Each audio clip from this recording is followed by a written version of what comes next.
일생 동안 당신이 반드시 읽어야 할 100권의 책 일당 100 2부 방송을 시작하도록 하겠습니다. 자, 오늘 2부는요. 지난 시간에 저희가 다뤘던 현대 한국 지성의 모험 김호기 교수의 책을 좀 보충하는 편을 마련해 봤어요. 그래서 지난 시간에 저희가 한 뭐 독립운동가와 나라 세우기부터 시작해서 종교와 철학 문학, 역사, 정치, 법, 사회문화, 여성환경, 과학 뭐 여러 가지 카테고리 중에서 한 10분 정도를 다뤘는데 부족했던 부분이 있어요. 네, 특히 뭐 우리 정치가와 나라 만들기 이 항목은 한 분도 못 다뤘죠. 네. 예, 전직 대통령들의 자서전이라든지 네. 전직 대통령들이 직접 썼던 저작물들 요게 있는데 요걸 못 다뤘고요. 네. 일단 오늘 먼저 전직 대통령들 대한민국의 초대 대통령부터 뭐 한 5분 정도 그 자서전이랄까 저작물이랄까 이런 것들을 한번 보면서 이분들은 나라 만들기 차원에서 어떤 고민을 했고 또 어떤 인식을 가지고 있었는지 근데 좀 우려스러운 게 이게 워낙 그 이승만이랄까 박정희 뭐 제가 이제 지금부터 역사적인 사실 인명은 돌아가신 분들은 사실 그냥 존칭이라든지 직함이라든지 안 붙이는 게 원칙이거든요. 아, 그냥 이승만, 그러니까 이승만, 박정희, 김대중, 김영삼, 노무현 이렇게 말을 하겠습니다. 그게 왜냐하면 사실 우리 원칙에 맞다고 하거든요. 이미 역사적 인물이 됐기 때문에. 그래도 되는 건가요? 아니 맞긴 맞습니다. 사실. 알겠습니다. 자신 있게 그러니까 이게 호호하는 차원이 아니거든요. 그러니까 좀 이해를 해주시면 그렇게 하는 게 좋지 않을까 싶습니다. 네. 그러면 뭐 초대 대통령 이승만부터 이 책에서는 다루고 있는 건가요? 그렇죠. 이승만의 책 독립 정신을 다루고 있고요. 근데 전직 대통령들이 그러니까 다 본인들이 책을 직접 쓴 거예요? 그렇게 우리가 이해를 해야겠죠. 근데 사실 우리가 지난번에도 그런 이야기 나왔습니다만 그 대통령 연설문이라든지 이런 것들이 뭐 누가 썼느냐 마느냐 이런 말을 많이 합니다만 기본적으로 대통령이 입으로 딱 그 내뱉는 순간 이것은 결국 대통령의 메시지고 대통령 연설문이거든요. 대통령의 것이란 말이죠. 그렇기 때문에 뭐 우리가 그것들을 너무 세밀하게 이거 직접 대통령이 썼냐 안 썼냐 이거보다는 이것이 바로 그 대통령의 공식적으로 확정된 거기 때문에 저작물로 봐도 무방하다 이렇게 보면 될 것 같습니다. 어쨌든 뭐 대통령의 뭐 정치적인 사상이라든지 뭐 그의 여러 가지 것들이 다 담겨져 있는 내용일 테니까요. 그렇죠. 그럼 이승만 대통령 전 대통령의 연설? 그렇죠. 뭐 이승만 이렇게 하겠습니다. 저는 뭐 편하신 대로 하시고 왜냐하면 어쨌든 아까 말씀드린 대로 독립 정신이라는 책을 냈죠. 이게 1910년에 나온 책인데. 저도 읽어보지는 않았습니다. 이 책을 통해서 이제 들었는데, 그 사실 이승만 하면 기본적으로 그 구한말 독립협회를 통해 가지고 정치 활동을 한 사람이란 말이죠. 그 독립협회를 통해서 활동을 하다가 감옥살이를 하게 되죠. 고종을 폐위하려는 업무에 가담했다. 이렇게 해서 감옥살이를 5년 7개월간 옥고를 치른 거죠. 5년 7개월이나요? 네, 뭐 당시의 감옥이라는 것들이 지금의 감옥하고 또 다르겠죠.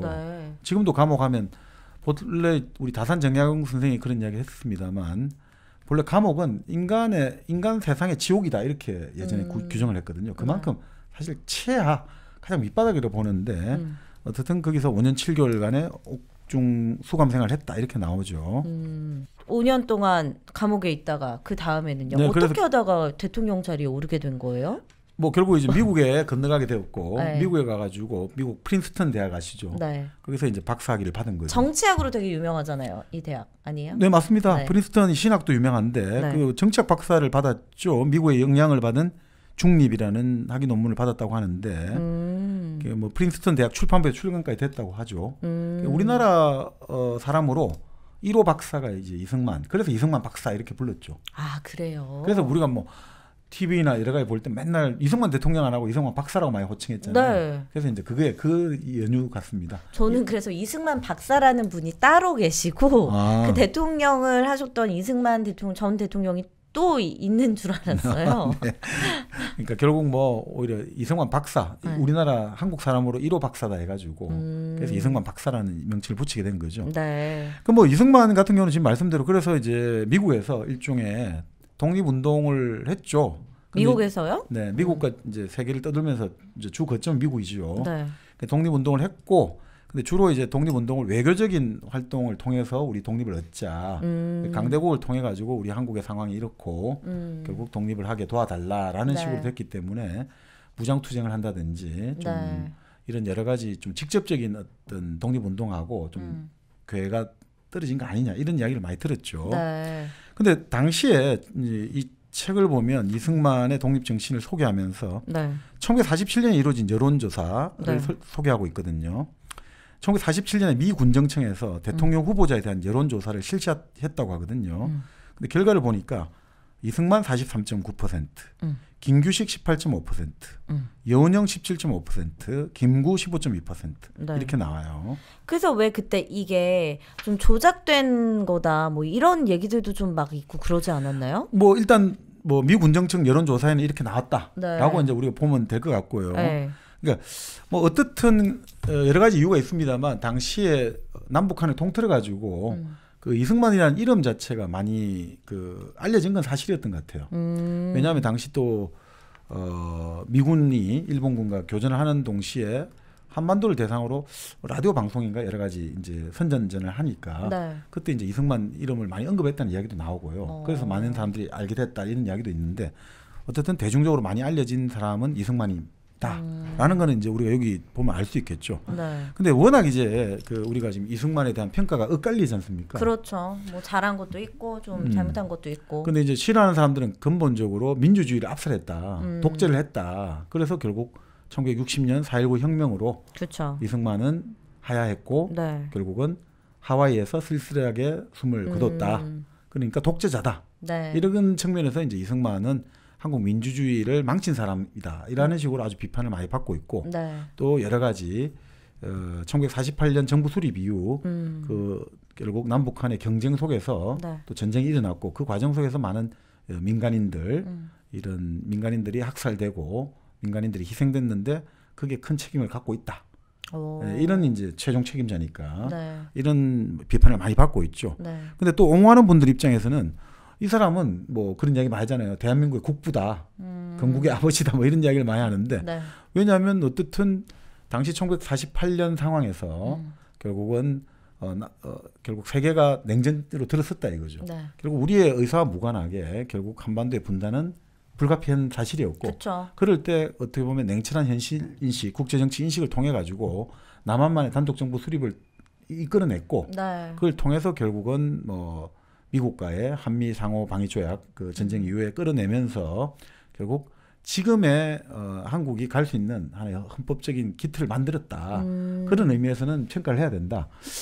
이런 주장들이 한참 많이 맞서고 있거든요.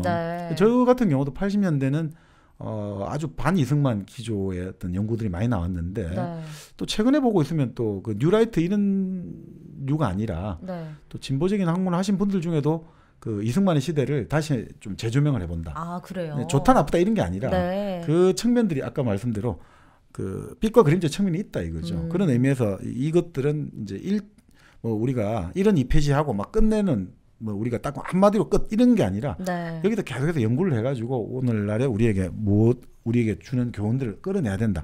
이제 이런 이제 이야기들이 많이 있습니다. 지난 과오를 또 우리가 바로 잡고 해야지 앞으로 나아갈 미래를 우리가 잘 준비할 수도 있으니까 이런 식의 뭐 재조명, 재평가는 반드시 필요한 부분일 거는 같아요.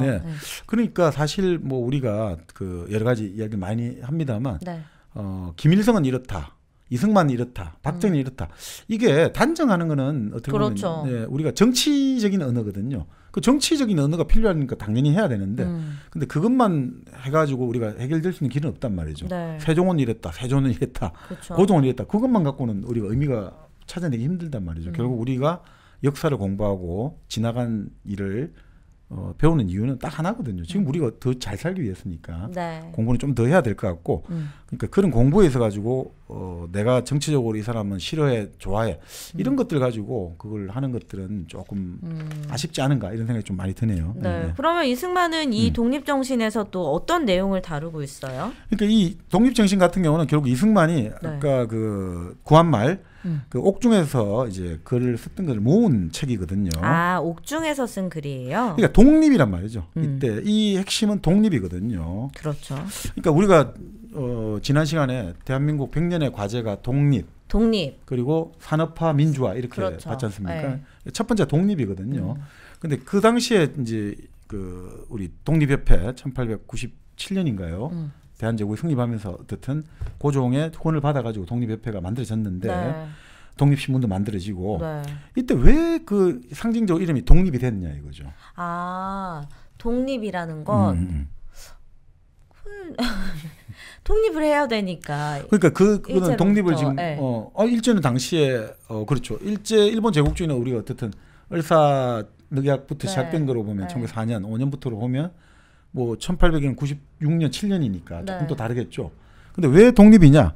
결국은 그런 것 같아요. 그 당시 청나라 어떤 청나라가 우리가 4대 관계잖아요. 네. 4대 관계라는 것은 종주국이 있고 속국이 있는 거잖아요. 그쵸. 그런 관계 속에서 지탱돼 왔고 뭐 그리고 그런 것들 속에서 이제 새로운 서양과의 관계, 외교 관계를 통해서 개화가 되고 개방이 되면서 세계사의 어떤 변화를 알게 되면서 이제 하나의 주권 국가로서 우리가 써야 된다라는 네. 것들을 의미해서 독립이 나왔던 것 같고 또 당시 우리 1895년 을미사변에 네. 그 일본 낭인들이 와가지고 한 나라의 왕비를 그죠? 그 궁궐에 난입을 해가지고 정말 그 만행을 저질렀고 또 그 와중에 또 왕이 억류되어 있다가 아간파천 러시아 네. 영사관에 가서 도망갔잖아요. 네. 참 이런 이 뭐라고 할까 한 나라의 주권 국가로서는 도저히 어울리지 못하는 여러 가지 그 행태라고 해야 될까. 주변 강대국들에게 휘둘리는 그렇죠. 모습들. 네. 그러다 보니까 거기서 결국 사람들이 결국 독립이라는 것들 이런 것들 뭔가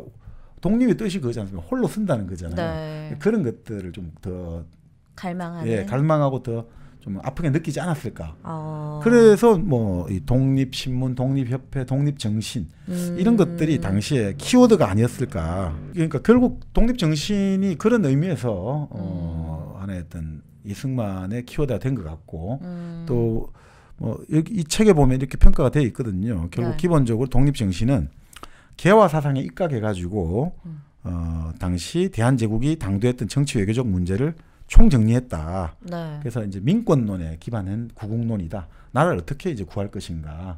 그리고 이제 민중 본위가 되어야 된다. 네. 뭐 이런 것들이 입각해가지고 그런 것들을 한 52편의 논술로 썼다. 이렇게 이제 평가를 받고 있습니다. 그러면 그 독립 정신이라는 책에서는 독립이라는 게 어쨌든 키워드가 돼서 뭐 여러 가지 네. 글을 썼을 텐데 네.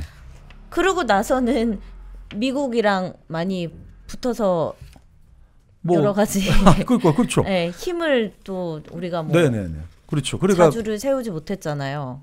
이렇게 보시면 될 것 같아요. 그러니까 결국 그래서 미국에 건너갔죠. 네. 미국 건너가가지고 이제 그 박사학위를 받았고 그 다음에 초기에 우리 1919년 네. 3.1 운동 이후로 상해 임시정부 초기 대통령이 됐는데 네. 결국 계속해서 이제 분란이 되는 거잖아요. 그래서 그 기본 임시정부 쪽하고도 관계가 안 좋았고 계속해서 이제 좀 분란도 좋고 네. 어쨌든 이승만이 가는 곳마다 좀 자꾸 소란이 많이 벌어진 건 사실이었던 것 같아요. 네. 자 그러니까 뭐 하와이에 당시 우리 이민들 갔잖아요. 초대 1세대가 이제 하와이를 갔고 그 하와이에서 이제 계속해서 다른 나라로 많이 이제 뻗어나기 시작한 거죠. 그러면서 여러 가지 이제 독립 자금을 지원받기 위해서 많은 나라를 떠돌아다니고 받았는데 근본적으로 외교론이란 말이죠. 외교론. 네. 그러니까 우리가 외교적으로 승인받아가지고 독립을 이루자. 그런 것들이 또 우리가 보기에는 좀 아쉬운 점이 많지 않습니까? 그렇죠. 네. 그래서 뭐 여러 가지 아쉬운 점이 많았고 실제 나중에 뭐 여러 가지 기록을 보면 45년 당시에 이제 결국 41년이었죠.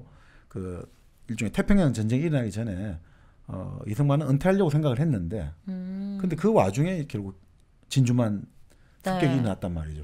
그러다 보니까 그 진주만 습격이 일어나기 몇 개월 전에 이승만이 책을 썼단 말이죠. 어떤 책이요?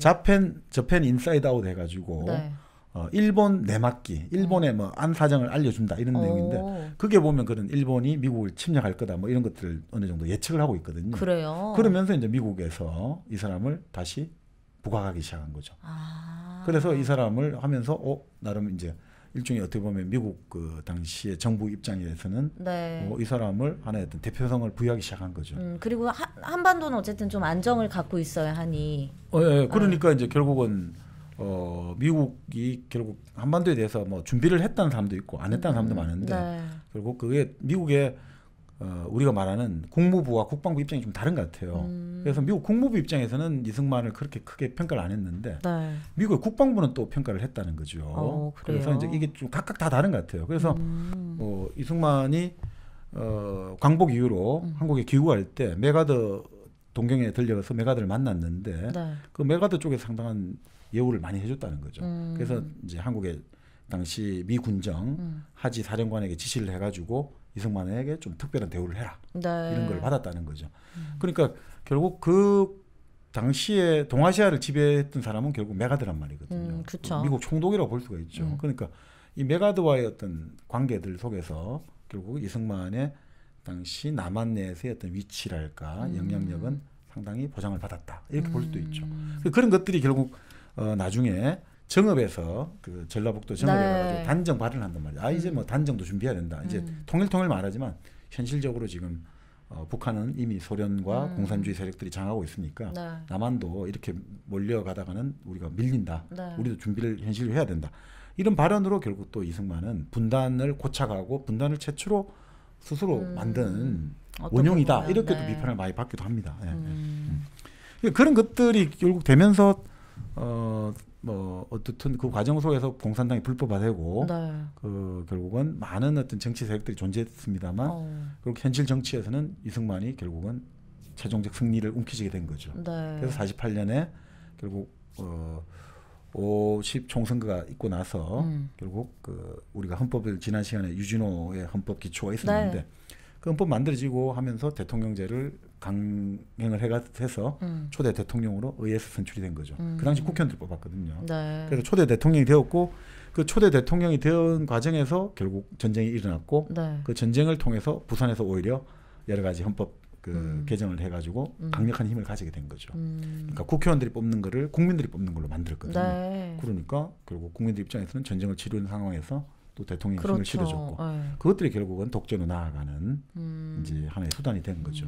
그리고 그 이후에 결국 뭐 여러 가지 개헌들, 뭐 4.45 개헌이다 이런 개헌들을 통해 가지고 계속해서 뭐 거의 종신 대통령 꿈꿨단 말이죠. 그렇죠.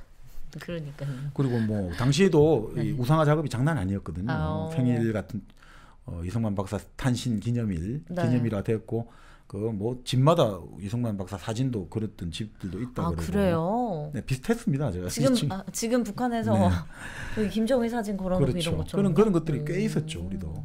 그런데 결국 그것들이 1960년 4.19로 네. 이제 모든 것들이 다 새롭게 완전히 해체되고 흔히 말하는 4.19 혁명으로 그 독재는 무너지고 네. 그 이승만은 결국 하와이로 망명을 가야 됐죠.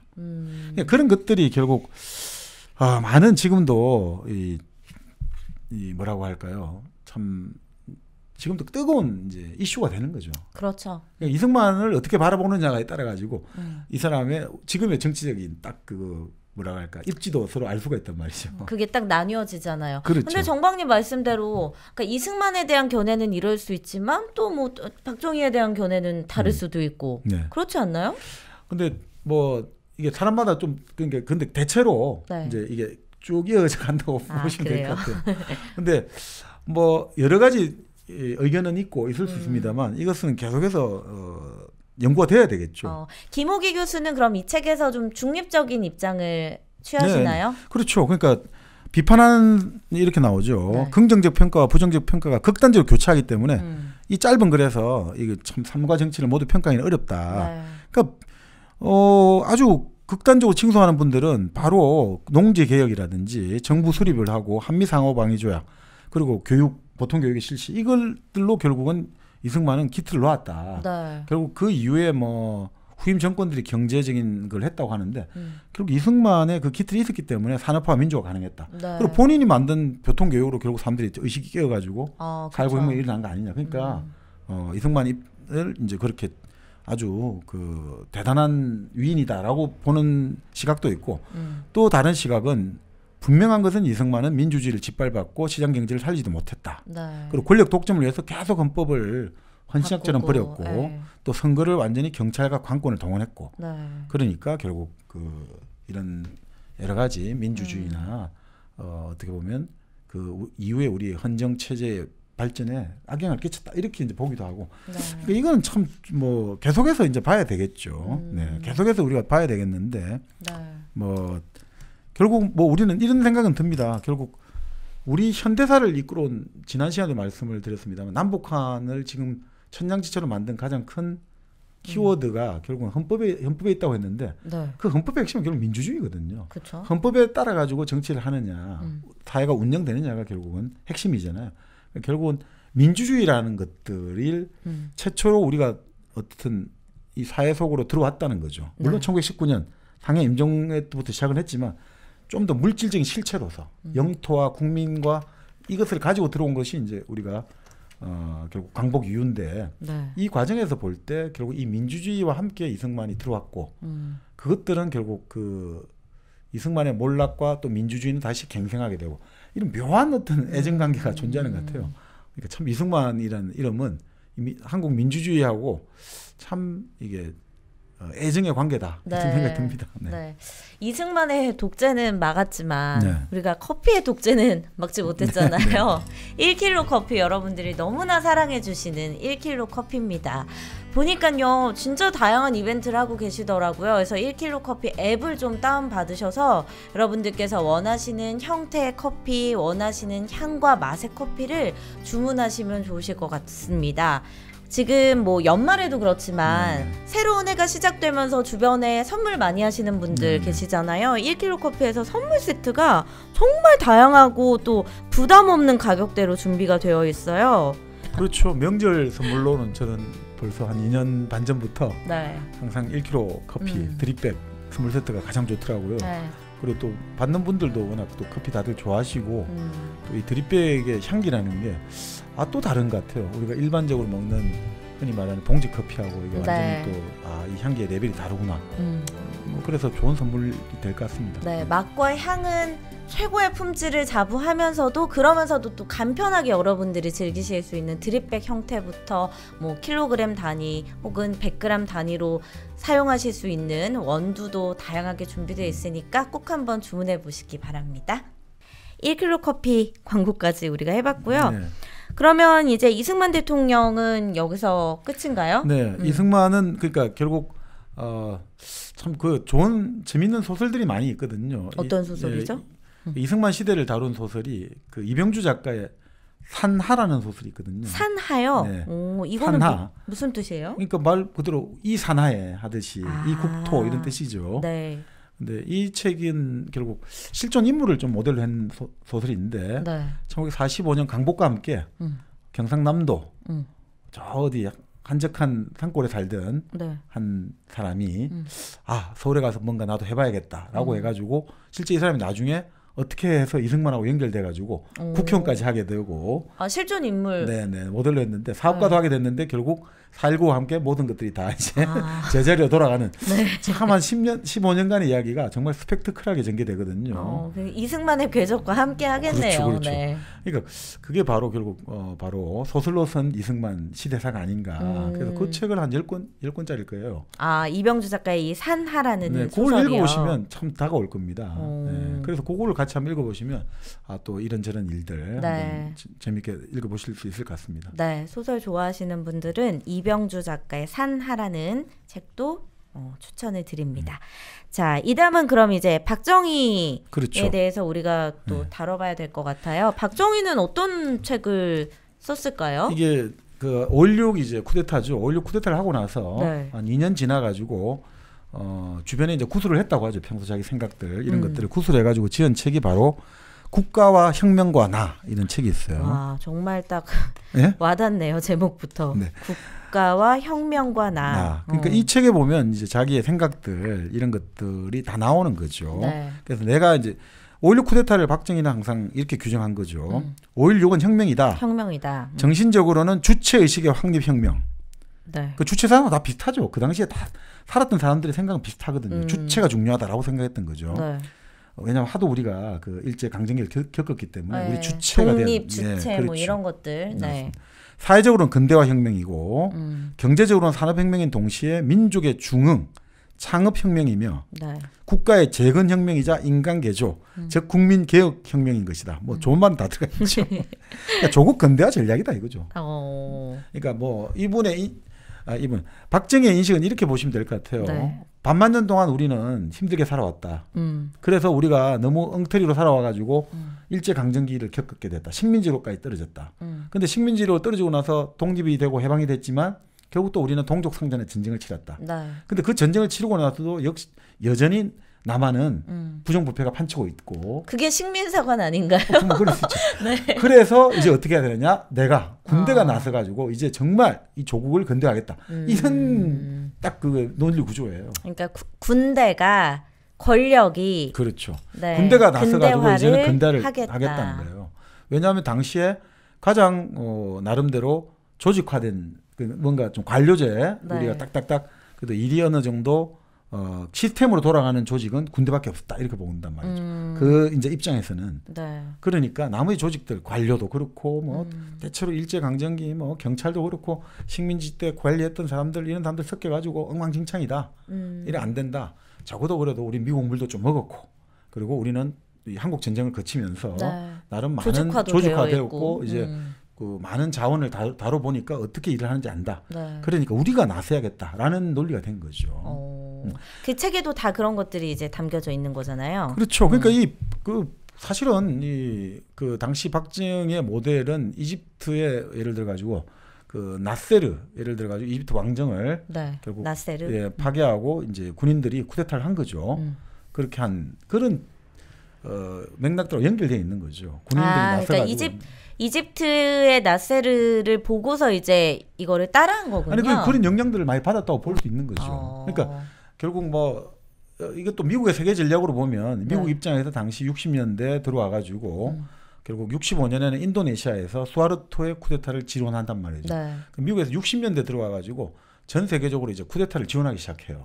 왜냐하면 당시에 소련을 위시한 사회주의가 계속해서 세계적으로 힘을 뻗쳐나가고 있고 이러니까 지금 군사든 뭐든 일단 공산주의를 막아야 된다. 일으켜라. 네, 친미 정권을 수립해가지고 강력한 뭔가를 가져야겠다 해가지고 네. 그때 흐름 속에서 이제 여러 가지 이제 뭔가 교감이 있지 않았냐 이렇게 보는 해석도 있습니다만 뭐 어떻든 뭐 책에 보면 그렇게 나오기도 하고요. 네. 또 그런 이제 그 시 같은 거 보면 완전히 무슨 사회주의 혁명가 같아요. 네. 그 뭐 이런 게 있거든요. 기차 열차간에서 프랑스 시집을 잃는 소녀야 나는 너의 흰손이 밉더라 이런 이야기 나와요. 그러니까 너의 흰손이 너 고운 흰손이 프랑스 시인의 시를 읽는 네 흰손이 밉다. 그 혁명가의 그게 밉다 이거라는 거죠. 아니 그러니까 일하는 손이 아름답고 네. 돼야 되는데 너는 네. 흰손을 가지고 그렇게 일 안 한 손 아니냐. 네. 일 안 한 손으로 프랑스 문학을 읽고 이런 게 그러니까 너무 나는 한마디로 눈꼴 사납다 이거 아니에요. 어떤 분이 정박님 손이 참 곱다고 하시던데 일 안 한 손 정박님 손. 그래서 네. 그러니까 이제 그런 식으로 이제 사실은 사실 초기 박정희의 저작을 보면 그러니까 사실 예전에 남노당 활동을 하긴 했거든요. 그렇다면서요. 남노당 활동을 했고 그것들을 결국 그 국군 숙군 활동을 할 때 결국은 당시 백선엽 장군 그리고 여러 명의 이제 장군들이 있었죠. 그쪽들이 이제 만군 인맥이라고 하는데 만주에서 네. 그 군관학교를 나온 그 인맥들의 도움을 받아서 결국은 그 무시무시한 숙군의 와중에서 결국은 생명을 보존했다. 이렇게 나오는데 기본적으로 또 이렇게 볼 수도 있어요. 1936년 2.26 사건이라고. 이건 무슨 사건이에요? 일본에서. 네. 2.26 사건이요. 예, 2월 26일에 네. 일어난 사건이죠. 네. 그 일본에서 한마디로 황도파라는 일본의 군부 세력이 있는데 네. 이 사람들은 천황을 중심으로 우리가 똘똘 국문이 뭉쳐가지고 우리가 이 나라를 새로운 나라를 만들어야 된다. 그럼 천황파인 거네요. 그 천황파인데 네. 이제 천황의 주변에 네. 재벌이라든지 간신배들이 들끓고 있다. 그래서 우리가 처단해가지고 우리가 진짜 천황하게 직접 이제 통치를 하는 그렇게 해가지고 이제 군인들이 진짜 나섰는데 문제는 천황이 배반한 거예요 오히려. 네. 그래서 결국 이 사람들이 결국은 뭐 결국 나중에 다 이제 쿠데타는 무위로 끝나고 처형당했는데 그 2.26 쿠데타에 영향을 많이 받았다고 하거든요.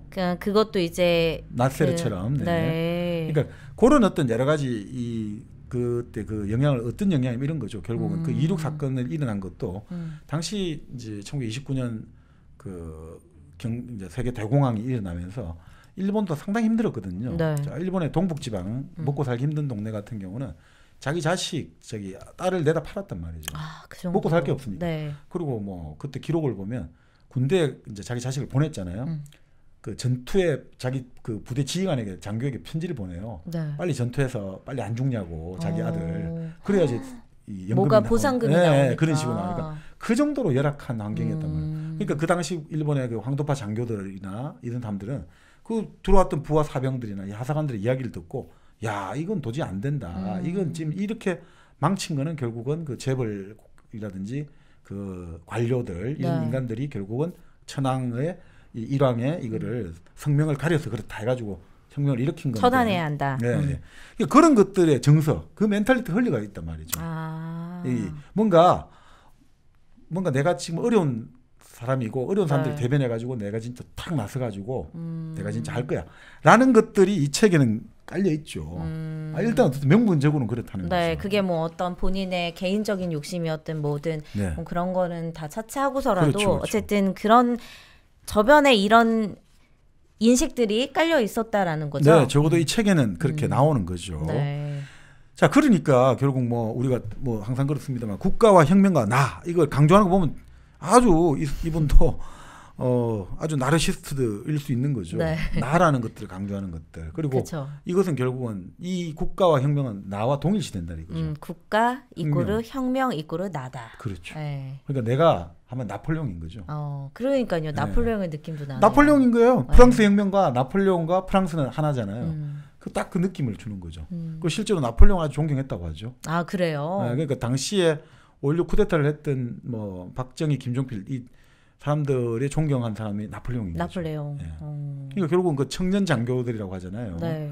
실제로 뭐 당시에 1917년대 18년대 말이 많은데 17년생 같아요. 근데 이제 그 군대 그때 가기 위해서 18년생 한 것 같고, 그럼 당시 나이가 우리 이제 만으로 44세였거든요. 굉장히 젊은 네, 나이죠. 그 당시 박정희 나이는 44세. 와. 그러니까 JP 나이는 35세 이랬거든요. 그 사람들 국가 1인자, 2인자로 등극한 거죠. 그러니까요. 네.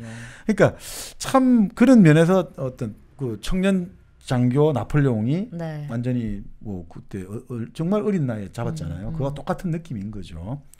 그러니까 참 근데 여기서 많은 이야기를 할 수는 없고 네. 이제 김옥희 교수의 이야기를 언급하자면 우리 현대사에서 국민에게 가장 큰 관심 모은 정치가는 딱 두 명이다 이거죠. 자기가 볼 때는 박정희와 노무현이라 본다는 거죠. 그렇죠. 좀 어떻게 보면 가장 좀 부정적인 이미지로서 아니 부정적이라기보다 이게 어떻게 보면 시대 정신에 그 사람들 두 명한테 있다는 거죠. 그러니까 박정희가 상징하는 시대 정신은 산업화라는 거예요. 근데 노무현이 상징하는 시대 정신이 민주화라는 거거든요. 그래서 가장 자기는 이를 본다. 산업화와 민주화를 상징한다는 거죠.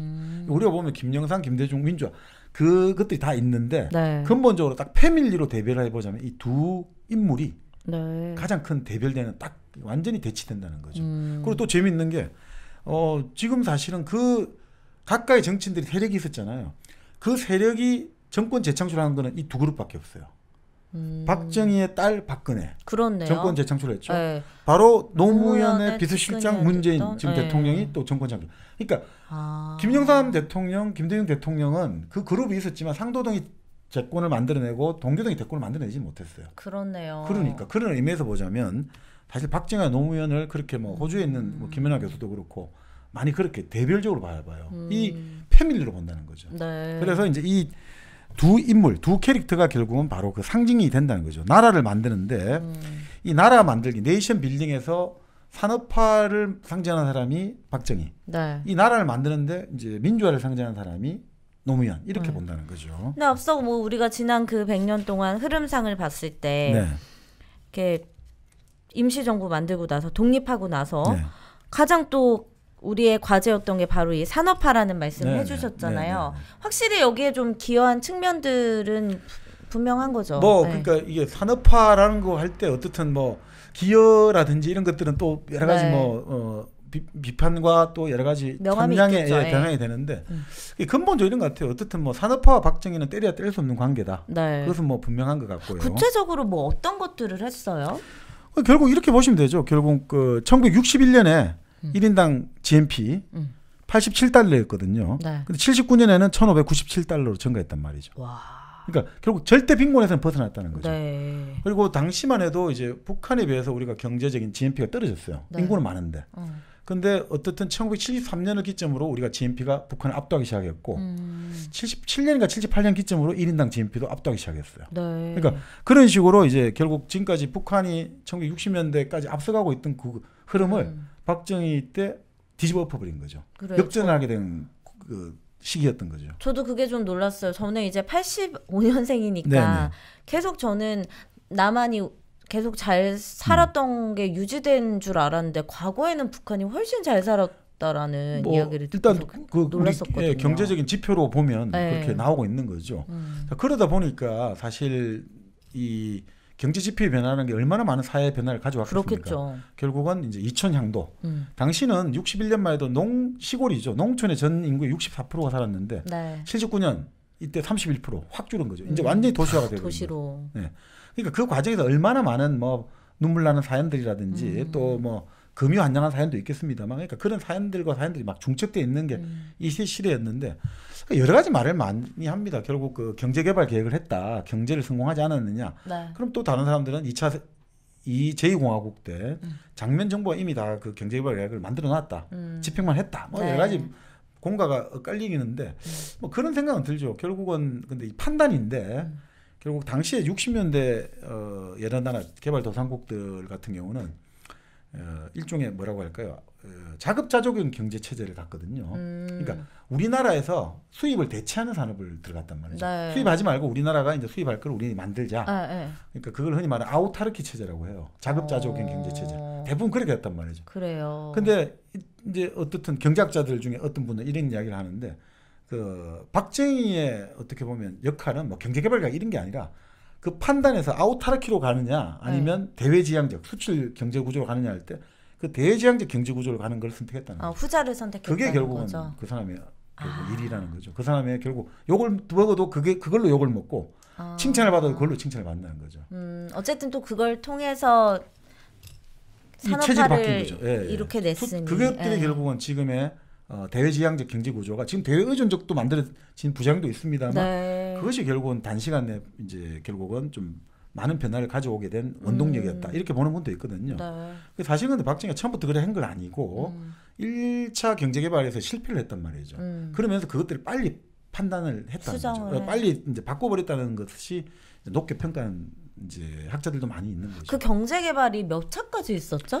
우리가 제4차 5개년까지 있었던 걸로 기억이 나는데 5년씩 했거든요. 그래요? 그러니까 61년에 결국 군사 쿠데타로 집권을 했으니까 79년에 사망을 했잖아요. 18년간 결국 그걸 했으니까 그렇겠네요. 한 4번 한 것 같습니다. 그러니까 1차 5개년, 2차 5개년 이런 식으로 간 거죠. 그러니까 그런 것들이 결국은 뭐 여러 가지 이제 또 산업화의 측면에서 여러 가지 평가를 하는 분도 있고, 근데 그럼에도 불구하고 군인이 그 국가가 나라를 지키라고 준 무장력을 가지고 헌법 헌정을 파괴를 했잖아요. 그럼요. 그것은 용서하지 못하고 결국 그것들이 하나의 어떤 잘못된 경로를 만들었기 때문에 또 국가가 위기 상황 왔을 때 바로 1979년 11.12라든지 1980년에 5.17 이런 어떤 군사 쿠데타를 만들어낸 경로를 설정이기 때문에 세팅을 했다 이거죠.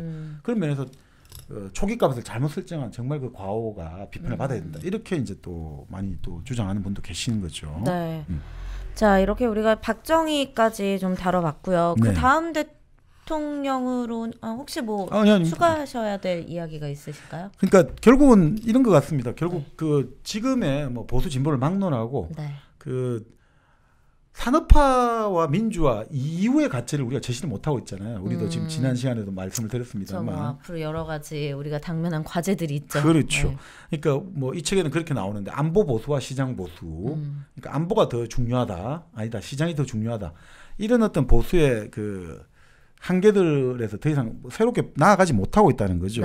그래서 바로 이 보수가 새로 거듭나기 위해서는 이 바로 박정희를 연구를 해가지고 이 박정희를 비욘드 박정희가 되지 않고 자꾸 박정희의 유산을 가지고 그게 안주하다가는 결국 보수는 영원히 이 정권 재창출이 쉽지가 않을 거다. 결국 우리는 보수나 진보를 막론하고 새로운 시대의 어떤 비전을 보여줄 때 결국 사람들이 국민의 선택을 받지 않을까, 이런 생각이 들거든요. 그래서 이제 결국 좀 자기 갱신하는 이런 것들 보수가 되고 뭐 진보도 마찬가지고요. 네. 그러니까 보수든 진보든 어느 정치 세력이든 자기 갱신한 걸 보여주지 못하면 결국 과거에 살 때 그것은 결국 과거와 함께 살아갈 수밖에 없다. 네. 미래를 열어낼 수 없다. 뭐 이런 것들에서 박정희의 문제는 상당히 좀 지금도 뭐 시사적 아닌가 이런 생각 많이 듭니다. 그리고 결국 뭐 그것은 박정희, 박근혜 패러다임하고 연결되기 때문에 네. 이런 것들을 좀 더 전면적으로 정말 좀 뼈저리게 공부를 해야 되지 않는가 그런 좀 보수 정치인들이나 네. 보수의 사상가들이 많이 좀 나왔으면 좋겠다 이런 생각이 듭니다. 네. 네.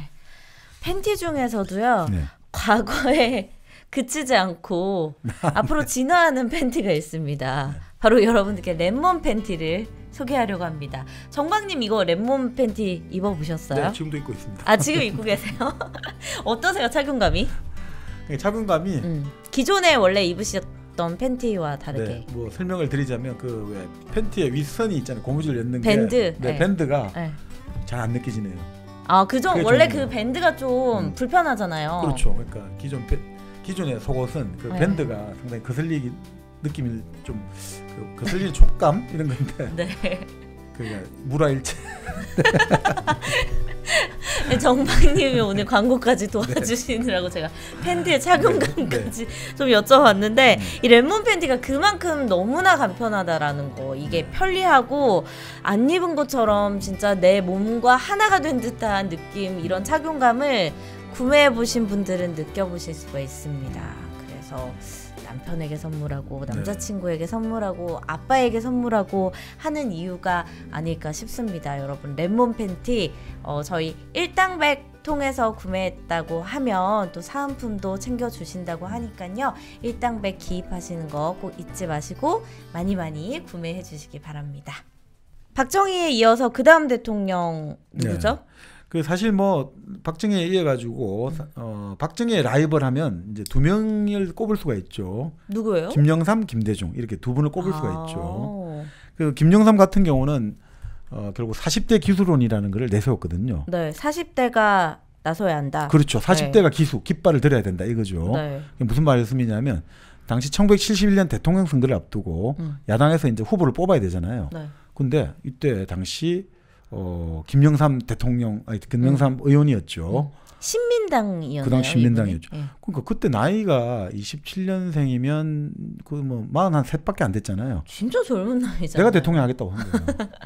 근데 그게 또 당시 또 김대중 후보라든지 또 이칠성 후보도 동감한다. 다 같은 40대였거든요. 그렇게 하면서 완전히 이게 바람이 불어가지고 결국 야권에서 후보가 김영삼, 김대중 두 후보의 경쟁이 되었고 그 애초에는 김영삼 후보가 이긴다고 봤는데 막판 역전극으로 김대중 후보가 결국 박정희 대통령과 맞서는 대통령 후보가 된 거죠. 그게 71년 대통령 선거였죠.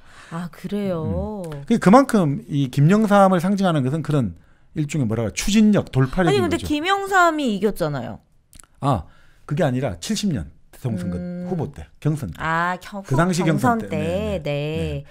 그러니까 그만큼 이 김영삼 YS라고 하죠. 뭐 YS DJ라고 부르겠습니다만 그 YS를 상징하는 것은 결국 한마디로 돌파력, 추진력이었다는 거죠. 그러니까 이분은 뭐 항상 했던 말이 머리는 빌릴 수 있어도 건강은 빌릴 수 없다. 뭐 기본적으로 어떤 감의 정치라고 해야 될까. 그러니까 이분이 강조했던 건 정치는 세다 이렇게 했거든요. 세력. 정치는 세다. 세력이다 이거죠. 정치 하나의 큰 움직임이 만들어지면 간다는 거죠. 그에 반해서 이제 DJ 김대중 같은 경우는 정치는 생물이다. 생물? 변한다는 거죠. 어떻게 성장하고 변하고 죽고 살지 모른다는 거죠. 그러니까 우리 그 또 JP는 정치는 허업이다. 허업은 뭐예요? 실업이라고 하잖아요. 우리 기업을 하고 있는 건 실업가라고 하잖아요. 그러니까 기업을 한다는 건 돈을 벌고 이윤을 창출하고 뭔가 제품 서비스를 만드는데 정치는 빌었자 허업이 되는 거예요. 없다. 근데 이제 그 말은 정치가 허무하다는 게 아니라 정치는 자기가 따먹는 게 아니라 그 열매를 남이 따먹게 만들어주는 거다. 이런 의미로 이제 다 이제 각각의 논리는 다 있네요. 논리가 있고 각각의 특성이 드러나는 거죠. 그렇네요. 그러니까 이 김영삼 YS 같은 경우는 바로 정치는 세라고 할 만큼 이 사람은 기본적으로 세의 분림, 세력화, 흐름을 잡아야 되고 그러니까 그러면 돌파할 수 있다고 보는 거죠. 그러니까 그런 의미에서 보면 그렇구나라고 볼 수가 있죠. 그래서 결국 아까 말씀드린 대로 60년대 70년대 박정희 정권에 맞섰고 네. 80년대는 군부 독재에 저항했죠. 그래서 뭐 우리 예전에 닭의 목을 비틀어도 새벽은 온다. 이런 말로 유명하죠. 그러니까 아주 툭툭 던지는 한마디가 정말 내공이 실려있던 말들이 많았죠. 그래서 그런 것들로 됐고 결국 87년에 야당 후보 단일화를 DJ와 실패하면서 결국 그 90년에 3당 합당을 통해 가지고 대통령이 되려니까 결국 보수화에 뛰어들어야겠다 해서 네. 결국 92년에 대통령에 당선됐죠. 그래서 뭐 그 당시에 문민정부라고 했지 않습니까? 그렇죠. 기억나요. 문민정부. 네. 그렇죠. 네. 그래서 뭐 정책도 결국은 군부의 어떤 하나라든지 사조직을 척결해 가지고 결국 우리가 이제 더 이상 군사 쿠데타가 일어나지 못하게 정말 불가역적인 민주의 초석을 깔았고 또 금융실명제라든지 공직자 재산 공개라든지 이런 걸 통해 가지고 정말 금융의 민주화 이런 조치도 많이 했단 말이죠. 그러면은 그 김영삼도 민주화를 어쨌든 이끈 장본인이라고 할 수 있는데 네. 앞서 말씀하신 그 군부가 다시는 자리 잡지 못하도록 어떻게 구체적으로 그 하나회를 속칭을 했다고 하거든요. 이제 군부에 사조직이 있으면 안 되잖아요. 네, 그 저기 그렇죠. 전두환이랑 그렇죠. 있었던 그 조직. 그렇죠. 그러니까 집권한 지 얼마 안 돼 가지고 바로 이제 그 군부 당시 핵심이라 할 수 있는 기무사. 네, 기무사. 예, 그러니까 그 당시는 이제 보안사를 불렀는데 네. 그 보안사하고 그리고 특전사 이 이제 왕이 직접 임명하는 거의 친위 부대죠. 그래서 네. 그것들을 보안사, 기무사, 뭐 수방사 이렇게 해가지고 완전 핵심 보직들을 다 날려버린 거죠. 그러니까 그래서 깜짝 놀랬지 뭐 이런 말을 했는데 그만큼 과감하게 드라이브를 걸어가지고 결국 네. 이제 결국 그렇게 군부의 어떤 이런 거를 그 실을 거의 뽑았기 때문에 그 다시는 자리 잡지 못하게. 그렇죠. 97년 대선에서 DJ가 대통령 당선되는 과정에서 네. 군부가 더 이상 그때는 군부가 비토권을 행사하겠다 했거든요. 예전에는. 비토권이 뭐예요? 거부한다 이거죠. 우리 김대중 DJ는 싫어. 이런 식으로 80년 그 당시 거부하는 움직임이 많았거든요. 네. 근데 이제 결국은 YS 때 하나회를 완전히 속칭하면서 그런 어떤 하나의 기반을 깔았다. 이런 공로는 있죠. 그럼 되게 김대중은 김영삼에게 어떻게 보면은 또 좀 은혜를 입은 아니 그렇다기보다 네. 결국은 그래서 결국 그 DJ의 가장 큰 업적 중에 하나가 정치 보복을 안 했다는 거죠. 정치 보복을 안 했다는 거죠. 누구보다도 보복을 해야 되잖아요. 네, 서로 주고 받고가 어쨌든 있었군요. 아니 예전에 뭐 박정희 정권부터 시작해서 네. 또 여러 가지 있는데 기본적으로 뭐 당시에 또 여러 가지 IMF 상황도 있지만 그 국민 화합이라든지 국민 통합의 측면에서 아주 높은 평가를 받고 있는 거죠. 그런데 네. 결국 뭐 결국 많은 또 공과가 있습니다만 네. 가장 이제 외환위기를 결국 최종 책임자잖아요. 그렇죠. 저는 딱 네. 김영삼 하면은 IMF밖에 그렇습니다. 사실 기억이 안 날 정도로 맞습니다. 이것 때문에 어떻게 보면 김영삼이 그 전에 했던 뭐 되게 훌륭한 업적들이라든지 네. 민주화에 기틀 닦은 거 이런 것들이 되게 저평가되지 않았나라는 아쉬움이 네. 있는 것 같아요. 네, 맞습니다. 왜냐하면 어떻든 외환위기가 우리가 하나의 어떤 개발 시대의 어떤 여러 가지 경제적인 모순들이 누적되어서 터졌지만 네. 그 어떻든 중요한 건 책임자는 당시 국정의 최고 책임자는 YS니까 그쵸. 책임을 져야 되죠. 또 외환위기로 인해서 수많은 기업이 구조조정되는 과정에서 많은 사람들이 일자리를 잃고 네. 가정이 해체되고 진짜 너무나 뼈아픈 아픔을 그렇습니다. 다들 겪었잖아요. 그렇죠. 네. 그렇기 때문에 참 이 책에도 그렇게 나오는데 뭐 여러 가지 그 문민 정부를 기반을 만들었고 민주화 세력이 집권한 첫 번째 정부고 그 다음에 아까 말씀드린 금융실명제라든지 여러 가지 역사 바로 세우기. 그래서 사실 전직 대통령들을 감옥에 세웠잖아요. 네. 최초로 그 12.12라든지 그 5.18이라든지 그리고 대통령들이 대기업 회장에 받은 비자금 가지고 역사의 법정에 세웠단 말이죠. 네. 그러니까 그런 면에서는 상당히 업적을 남겼습니다만 결국은 외환위기로 인해 가지고 지금 말씀대로 정말 모든 것들이 다 결국은 묻히게 된 거죠. 그래서 그런 이야기를 해요. 그 회고록이 있단 말이죠. 김영삼 대통령 회고록 2권이 있는데 네. 저도 읽어봤습니다만 이게 좀 약간 뭐라고 할까요? 2권이에요? 네. 근데 좀 결국은 집권 기간을 다루는데 네. 결국 좀 이런 언제 쓰신 거예요? 퇴임하고 나서 이제 썼는데 네. 이런 이야기를 끝낸 것 같아요. 이 책에도 나오는데 마지막에 이런 말이 나오거든요. 26세에 국회의원이 된 이래 45년 동안 영광의 시간은 짧았지만 고통과 고뇌의 시간은 길었습니다. 이 한마디로 정리할 수 있을 것 같아요. 영광의 시간은 짧았고 네. 고통과 고뇌의 시간은 길었다. 이 한마디 같아요. 최연소 국회의원 기록 세웠거든요. 26세 국회의원 됐으니까. 그런데 뭐 어떻든 2015년 지금부터 6년 전에 이제 별세를 했는데 한마디로 이렇게 보고 있습니다. 자유주의, 민주주의, 계몽주의였다. 사실 계몽군주 비슷한 사람이었어요. 어떤 면에서요? 그러니까 나는 이제부터 정말 술도 안 마시고 비싼 음식 안 먹을 거야. 칼국수만 먹겠다 했잖아요. 대통령이 되고 나서? 그렇죠. 내가 모범을 보이겠다. 나는 칼국수만 먹는다. 그건 맞는데 그러니까 뭔가 내가 임금의 입장에서 내가 좋은 일 할 거야. TV 보다가 뭐 갑자기 티코가 앞서간다고 그랜저가 티코를 막아가지고 막 티코 운전사를 때렸다는 거죠. 그 뉴스 보다가 바로 경찰서에 전화하는 거죠. 혼내주라 이런 식으로. 그러니까 그게 다 그죠? 좋긴 좋은데. 네. 그렇죠? 대통령의 자리에서 하기에는 만기 칠라면 모든 걸 결국 그러면 안 되는 거였죠. 결국 그런 것들을 의미해서 결국은 혼자 내가 뭡니까? 내가 깃발을 들었으니 나를 따르라로 될 수 있는 것들의 성취와 한계를 보여줬다 이렇게 보는 거죠. 그 책은 기본적으로 제가 보기에는 글쎄요 조금 아쉬움이 좀 많이 남습니다. 왜냐하면 결국 여러 가지 워낙 그 당시 또 외환위기에 대한 비난이 많았기 때문에 방어적으로 하다 그랬을 보니까 것 같아요. 뭐. 좀 아쉬움이 좀 많이 본인의 어떤 그런 과오에 대한 부분을 좀 이렇게 변명하는 변명이라는 표현은 좀 그렇지만 어쨌든 막 그런 식으로 저술되지 않았을까라는 생각은 들긴 드네요. 그리고 이제 그 책의 내용은 아무래도 집권기간에 맞춰 있다 보니까 인간 YS랄까 이런 것들은 좀 더 앞으로 또 많은 연구가 일어나야 되지 않을까 이런 생각이 듭니다. 네. 자, 우리가 이렇게 해서 김영삼에 대해서도 좀 다뤄봤고 다음은 김대중. 그렇죠. 뭐 사실은 DJ. 네, 뭐 인간적으로 보면 가장 둘 간의 최고의 호족수는 김영삼, 김대중. 우리가 항상 라이벌 할 때 YS DJ 이게 막 현대사에 정말 그쵸. 최고의 어떤 라이벌 하면 바로 YS DJ로 꼽거든요. 근데 저도 이렇게 어린 시절 좀 생각해 보면은 내가 기억하는 대통령 하면 그냥 가장 대통령의 모습에 가까웠던 분이 김대중 전 대통령이 아니었나 싶을 정도로 제가 굉장히 좋아하는 존경하는 대통령이거든요. 그 사실 김대중 이제 제가 아까 경칭을 안 붙이기로 했으니까 그 김대중은 김영삼보다 3살이 많거든요. 그런데 이제 이제 돌아가신 이효 이효 여사가 그런 이야기 하셨는데 왜 하늘은 김영삼과 김대중을 한 시기에 같이 낳게 만들었을까 참 그런 이야기까지 했거든요. 왜 이 둘을 같은 시기 같은 공간에 이 역사의 무대에 올렸을까 참 역사에 장난같이 느껴졌다 이렇게 이야기하거든요.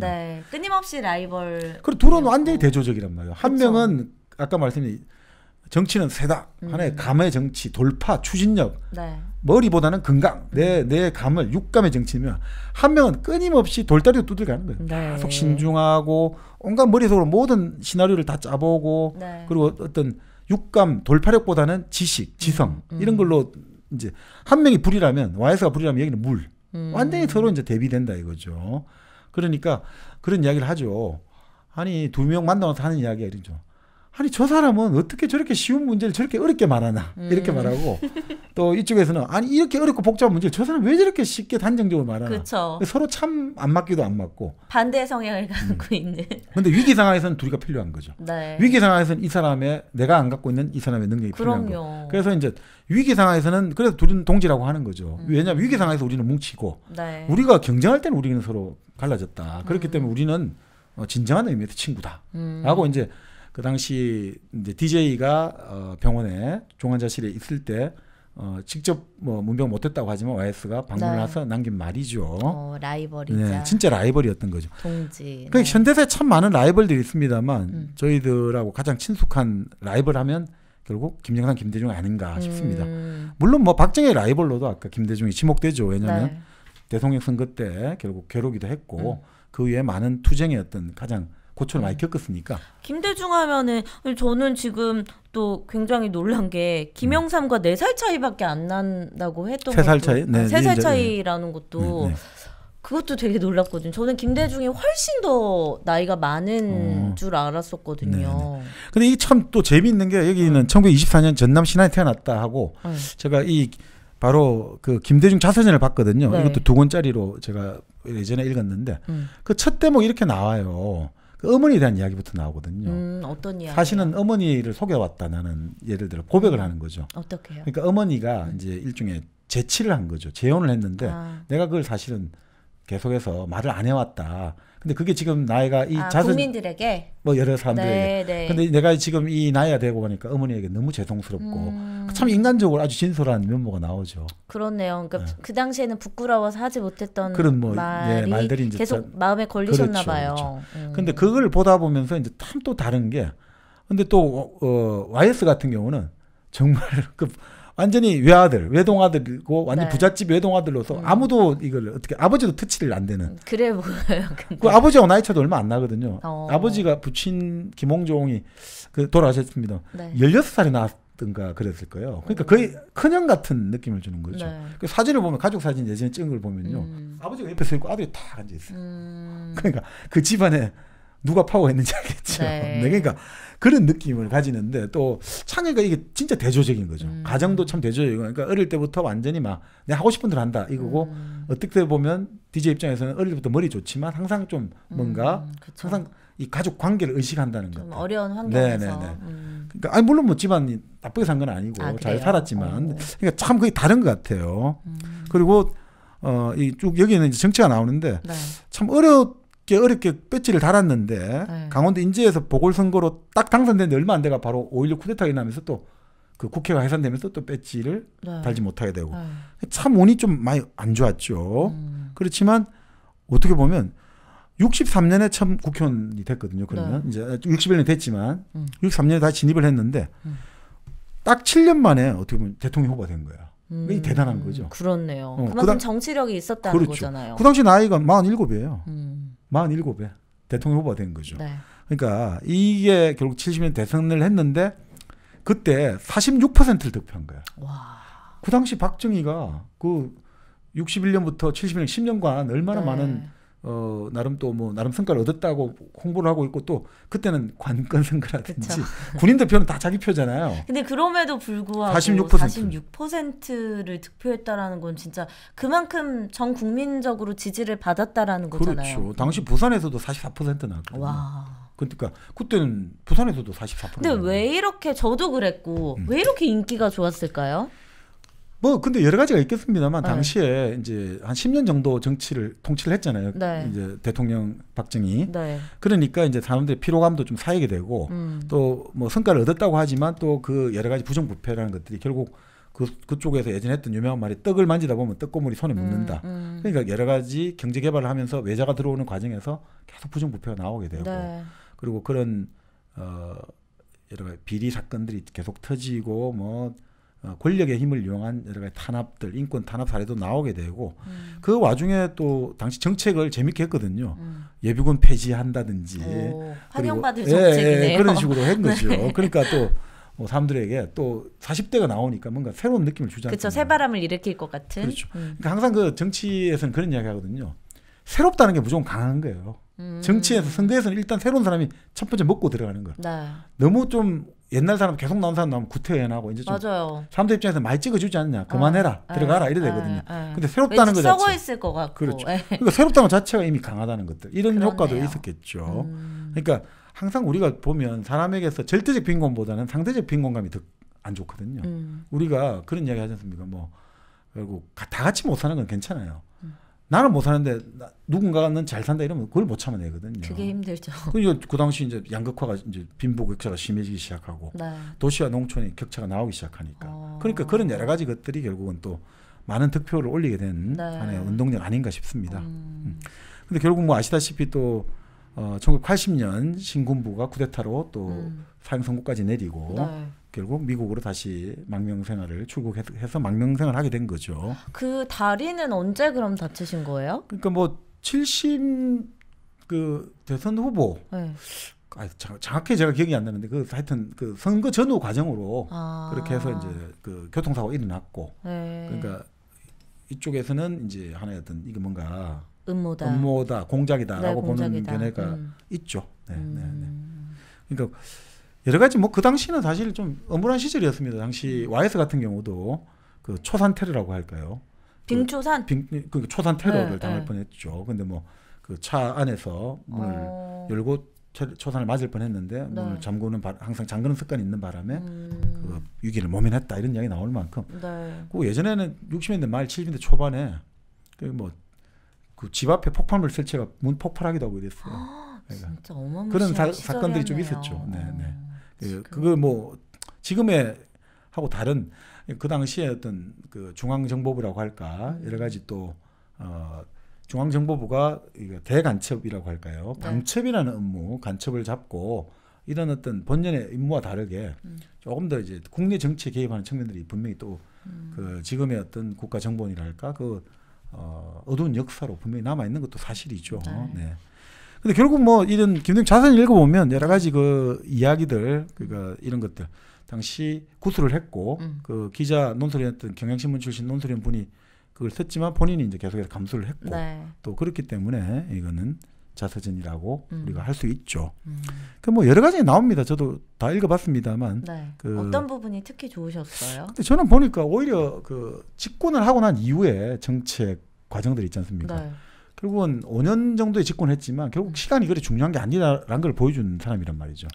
그건 어떤 의미예요? 5년을 하면서 그 정보의 기초를 놓았다는 거죠. 그러니까 지식 정보사 이런 말 그때 유행도 했고 신지식인 이런 말 유행했습니다만 근본적으로 하나의 어떤 그 제일 큰 게 그거 같아요. 당시 손정이라든지 빌 게이츠 이런 사람들도 왔지만 결국 지도자는 판단을 잘해야 되는데 이 판단에서 결국 그 당시 뭐 손정이라든지 이런 사람들이 한 거죠. 광대역을 깔아라. 그러니까 요 망에 여러 개가 들어갈 수 있는 거를 같이 깔아라 했는데 그것들을 결국 잘 선택을 했고 지금 우리가 이 강국으로 거듭날 수 있는 그 초석을 깔았던 거군요. 그 당시에. 물론 뭐 이제 우리가 그 여러 가지 전화 말하는 여러 가지 유선 통신망에 대한 것들은 또 70년대부터 그 시작된 게 있어요. 분명히. 그 70년대 80년대 그때부터 또 흘려온 흐름도 있습니다만 그렇지만 어쨌든 DJ 시절에 이런 것들 정보와의 어떤 기반을 인프라를 잘 다졌다. 이게 아주 그 큰 어떤 업적 아닌가 이런 생각이 듭니다.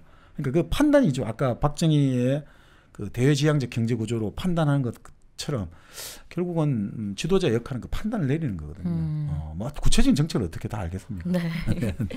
그게 상당히 그 이제 외환위기 극복 과정에서 보여줬던 그 드라마들이 아주 생각이 나요. 그러니까 예를 들어 그 분배 정책을 해야 되잖아요. 그러면 우리가 사람을 이제 고용 조정, 정리해고를 허용하는 대신에 이 나온 사람들에게 사회 안전망을 만들어야 되잖아요. 그때 이제 여러 가지 도입된 게 고용보험이라든지 최저 여러 가지 이런 것들이 도입되기 시작하고 그 돈을 어떻게 만들어낼 거냐. 재밌는 표현들이 많아요. 아주 비유가 재밌는 게 많거든요. 복지라는 것은 결국 부자의 호주머니를 뒤져가지고 빈자의 지갑에 넣어주는 거다. 이런 거라든지 뭐 길이 외길이라면 그냥 가야 된다. 주저 말고 가야 된다. 이 참 재밌는 표현들이 많아요. 그러니까 제가 읽어보면서 DJ가 직접 한 표현들인 거죠. 김대중 자서전은 정말 이 비유라든지 표현이라든지 그 제가 그 여러 가지 그 표현들을 따로 적어놓은 것도 있거든요. 그 정도로. 아주 재밌는 게 많고 그런 것들 잘 만들어놨어요. 그래서 이분은 근본적으로 아까 말씀드린 기본적으로 머리로 정치를 하는 분이란 말이죠. 그러니까 YS 같은 경우는 같은 머리지만 육감이고 이분은 진짜 이 뭐라고 할까 전두엽. 이 전두엽에서 모든 것들을 다 종합하고 판단해가지고 딱 결론을 내리는. 굉장히 신중하신 분이었겠어요. 지성의 정치인이고 YS 같은 경우는 정말 육감의 정치인. 뭐 두 가지 다 필요하네요. 그렇죠. 우리가 정치할 때는 다 필요하죠. 근데 결국 참 뭐 김대중 자서전 같은 경우는 그 내용도 나오는데 결국 제일 좋은 거는 그 3번이나 떨어져도 실패했지만 굴하지 않고 결국 4번째 목표를 달성하잖아요. 그것도 97년. 그럼 몇 살입니까? 우리 나이 74세 당선이 됐거든요. 근데 그때 가장 어려울 때란 말이죠. 참 어쩌면 역사라는 건 또 뭔가가 있다 이거죠. 고난의 순간에 노련하고 경험이 많은 사람이 대통령을 해야지 극복하잖아요. 그런 거 보면 참 역사에 묘한 뜻들이 분명히 존재한다 이런 생각도 좀 듭니다. 자, 이렇게 해서 김대중까지 우리가 살펴봤고요. 마지막으로 남은 대통령 노무현에 대해서 우리가 이야기를 좀 나눠보죠. 노무현의 책은 어떤 책인가요? 그러니까 지금 진보의 미래 이렇게 나와 있는데요. 진보의 미래요. 그러니까 이 책은 언제 쓰신 걸까요? 그러니까 서거 후에 이제 나온 책인데요. 그러니까 이 책은 결국 이 책은 아닌 것 같아요. 자서전의 형식은 아니고 그러니까 결국은 다음 세대를 위한 민주주의 교과서 이게 부제거든요. 그러니까 이 책은 미완의 제작이죠. 그러니까 이 노무현의 시대 정신이 뭔가 이걸 담고 있는 거죠. 그러니까 진보주의에 관한 책을 한번 만들어 보자. 이러면서 결국 우리 미래 역사가 진보가 제시하는 방향으로 한번 나아가 보자. 근데 그걸 하기 위해서는 결국 국가가 어떤 역할을 해야 되고 네. 보수는 무엇이고 진보는 무엇이고 이런 것들을 알아야 되잖아요. 네. 그런 것들을 그러니까 뭐라고 이야기를 하고 있어요? 보수는 무엇이고 진보는 무엇이다라고 뭐 이 책을 보면 어떻게 나와요? 결국 이렇게 나오네요. 그러니까 결국 국가의 역할에 관한 문제는 누가 어떻게 통치할 것인가 하는 문제와 더불어 우리들의 구체적 삶을 지배하는 문제이자 정치와 민주주의의 핵심적 의제이다. 결국 이런 거죠. 성장과 분배, 감세와 복지를 둘러싼 논쟁, 민영화, 탈규제, 노동의 유연화, 개방, 작은 정부 이런 논쟁이 정부의 역할에 관한 논쟁이다. 이게 보수와 진보가 계속 부딪히는 거죠. 그렇죠. 보수는 작은 정부, 진보는 큰 정부, 보수는 성장, 진보는 분배, 보수는 감세, 진보는 증세. 보수는 민영화, 진보는 민영화보다는 좀 더 사회화, 보수는 탈규제, 네. 진보는 규제, 네. 보수는 노동의 유연화, 진보는 노동의 조금 유연화보다는 좀 이제 뭡니까 시장에 좀 더 개입을 하자 이거고 개방 뭐 이런 것들이 계속해서 이제 부딪히는 건데 그런 것들에 대해서 이제 진보의 과제가 뭐냐라고 네. 이제 제시를 한 거죠. 진보의 과제는 분배 및 재분배 정책의 수립에 있다라고 본 거죠. 분배 및 재분배 정책의 수립이요? 그러니까 결국 복지의 문제겠죠. 복지. 그러니까 재분배한다는 건 세금을 걷어들였잖아요. 네. 이 세금을 가지고 이제 이걸 가지고 어떻게 쓸 건가. 그게 그 재분배를 하는 거죠. 그게 복지로 가는 거죠. 그러니까 결국 뭐냐면 사회 양극화가 참 심해졌잖아요. 네. 뭐 결국 뭐 우리가 산업화를 하면서 양극화가 있지만 특히나 신자유주의라고 하잖아요. 이제 예전에는 그래도 해고가 쉽지 않았는데 IMF 외환위기가 오고 나서 우리가 돈을 빌리기 위해서 그 IMF가 원하는 경제정책을 받아들여야 됐잖아요. 그러면서 이제 그 구조조정을 받아들였는데 그러다 보니까 양극화가 아주 심해졌죠. 네. 그 양극화를 어떻게 해소해야 될 건가? 그러면 정부는 복지를 통해서 해소해야 되고 시장에서는 노동을 통해서 그 비정규직 그런 문제들 이런 걸 어떻게 할 건가? 이런 것들을 이제 진보가 그 답을 제시해야 된다라고 주장한 거죠. 맞아요. 근데 이게 뭐 아직까지 이게 뭐 하루아침에 해결될 문제도 아니고 그렇죠. 지금까지도 답을 제대로 내놓는 사람이 사실은 없잖아요. 그렇죠. 그러니까 이거를 우리 노 대통령이 해줘야 되는데 못한 네. 거죠. 좀 아쉽죠. 조금 아쉽고. 그렇네요. 그리고 결국 뭐 그런 것들의 문제는 결국은 이제 남은 사람들의 문제가 되겠죠. 그런 것 같습니다. 네. 네. 그래서 뭐 진보의 미래를 어떤 식으로 이제 말을 할 거냐라고 나오는데 결국 이렇게 보는 것 같아요. 롤 모델이 뭐 있을까요? 그래서 뭐 여러 가지 그때 논쟁을 했는데 네. 제레미 리프킨이 기본적으로 네. 자본주의를 미국식, 유럽식 뭐 이렇게 말하면서 유로피안 이런 이야기들을 했는데 네. 그러니까 근본적으로 어떤 경쟁의 자본주의도 있지만 그 경쟁의 초점이 있지만 같이 공생하는 그 유로피안의 어떤 그 정부의 역할이라고 할까 네. 이런 것들이 좀 더 초점을 맞춘 것 같아요. 그러니까 결국 좀 공부를 계속 많이 하셨는데 네. 서유럽이 기본적으로 일종의 사회민주주의 방향으로 가는 것들 그 흐름들을 계속해서 좀 고민을 많이 한 거 아닌가. 우리가 생각하는 미국의 어떤 물론 뭐 미국의 자본주의가 가진 강점이 있고 네. 다 있습니다만 좀 더 사람 사는 세상을 가려면 이제 서유럽식의 복지국가론으로 좀 하면 어떻겠느냐 이런 것들을 많이 했던 것 같습니다. 네. 그래서 한창 우리 사회에서 막 그 되게 살고 싶은 나라 하면은 예, 그런 서유럽이라든지 북유럽 쪽이라든지 뭐 이런 국가들의 모습을 우리가 많이 봐왔던 것 같아요. 그러니까 뭐 예전에 어떤 분들이 그런 이야기를 하는데 네. 운동으로 비유하자면 자본주의를 운동으로 비유하자면 그 미국의 자본주의는 프로레슬링이라는 거죠. 프로레슬링? 프로레슬링은 그 룰이나 이런 것도 없잖아요. 무조건 네. 일단 인기 얻으면 되고 이기면 되고 그렇죠. 복면을 쓰든 무슨 쇼를 하든 내가 캐릭터를 딱 구축해가지고 들어가서 인기를 얻으면 그냥 되는 거잖아요. 네. 그러니까 그런 것으로 만인 대 만인의 경쟁이다 이거죠 사실은. 근데 유럽의 자본주의는 축구라는 거죠. 프로축구. 프로축구는 예를 들어 선수가 팀에 소속돼 있어요. 그쵸. 그렇지만 내가 개개인의 또 영향도 그 중요하죠. 영역도 있고 내가 계약을 하고 또 딴 데 옮겨가잖아요. 네. 그러니까 어느 정도 있죠. 자율성도 있고 또 우리가 축구 경기라는 게 뭐예요? 일단 기본적으로 물론 골을 넣는 선수가 중요하지만 또 여러 가지 역할들이 팀플레이가 중요하죠. 그러니까 개인의 어떤 역할도 있지만 팀의 역할이 존재한다는 거죠. 그게 이제 흔히 말하는 유럽의 자본주의는 축구다. 네. 이렇게 볼 수가 있는 거죠. 이렇게 운동으로 또 비유를 해주시니까 그러니까 뭐, 이해가 정말 쉽네요. 네, 일본의 자본주의는 또 어떤 분들은 스모다는 거죠. 스모? 네. 실제 일본의 그 저기 대표적인 그렇죠. 경기가 스모잖아요. 그런데 이 스모는 내가 아주 실력이 뛰어나고 잘한다고 해서 바로 데뷔하고 내 마음대로 경기를 할 수 없어요. 그러면요? 스모는 일단 협회에 등록을 해야 되고 그러니까 그 알죠. 딱 그 전통을 따라야 되는 거. 어느 관에 있어야 되고 어느 체급이 있어야 되고 딱 단계를 밟아가야 된다 이거죠. 그러니까 일본 사람들로 상징되는 거 있죠. 딱 뭐 우리 관공서 도장이 필요하고 규제를 하고 그렇게 딱 어떤 영역마다 정해져 있는 거죠. 내 마음대로 막 해서 되는 게 아니란 말이에요. 그게 일본 자본주의고. 근데 이제 일본 사람인데 그러면 나머지 중국이나 한국이나 이 동남아 이런 자본주의는 뭐냐? 그 사람은 그때 그런 이야기를 한 것 같아요. 제가 정확한 이름은 기억이 안 나는데 카누에 비교하는 거예요. 카누나 카약에 비교하는 거예요. 이게 노젓고 가는 거예요? 네. 카누인지 카약인지 정확히 기억이 안 나는데 뭐 취지는 그랬던 것 같아요. 왜 거기 비교하냐니까 그 게임은 규칙은 그냥 거기서 정하거든. 누군가가 정한다는 거죠. 이게 정해져 있는 게 없다는 거예요. 자 오늘은 이 지형이 이러니까 여기에 게임의 규칙 오늘 이렇게 할 거야. 여기서는 이 경기장에서는 이렇게 하는 게 맞는 것 같아. 내가 정해. 그 정하는 주체가 정부라는 거죠. 권력자라는 거죠. 그러니까 정부 권력자 마음대로 한다는 거예요. 게임의 규칙을 자 지금 이제 요렇게 합니다. 아닌 거 아니야. 좀 바꿔봐. 이번에 우리가 입찰 줄 때 요 공고 바꿔. 요거는 뭐 10년 이상 다 바꿔. 이제부터 새로운 우리는 이제 모든 사람에게 기회를 줘야 되니까 처음 하는 기업도 다 문호 개방. 여기 참여하는 입찰에 참여한 기업 다 신생 기업도 다 받아들여. 이런 식으로 그때 바뀐다는 거예요. 근데 또 자기가 미는 기업이 10년 이상 되면 나머지 기업이 없잖아요. 그러면 그렇죠. 이 조건 10년 이상만 입찰에 응모할 수 있다라는 식으로. 그러니까 그게 이제 카누 카약이다. 이게 좀 비꼬는 거죠. 네. 마지막으로 좀 이 그 진보의 미래와 노무현에 관해서 좀 정리를 해주신다면 어떻게 정리해 주실 수 있을까요? 그러니까 이제 결국은 뭐 이런 것 같아요.